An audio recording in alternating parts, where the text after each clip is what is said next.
তোমার 110 কোটি না 310 কোটি হোক, ইমানদার অল্পই অসংখ্য বেঈমানের মোকাবেলায় যথেষ্ট। আমার ছেলেরা যেদিন জাগবে, আমার নওজোয়ানরা যেদিন জাগবে, সেদিন ভারতের আব্বাও টিকবে না ইনশাআল্লাহ।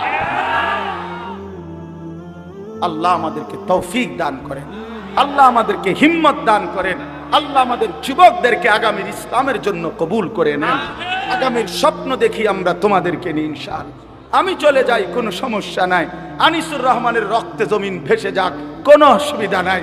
এমন 2, 4, 10, 50 জনের রক্ত ঝরলে কিচ্ছু হবে না, ওই রক্তে ঈমানের পতাকা উড়বে ইনশাআল্লাহ। আল্লাহ তৌফিক দান করেন। কোরআনুল কারীমের মধ্যে আছে, আল্লাহ তাআলা বলেন, ফাবাশশির ইবাদ আল্লাযীনা ইসতামিউনাল কওলা ফায়াত্তাবিউনা আহসানা।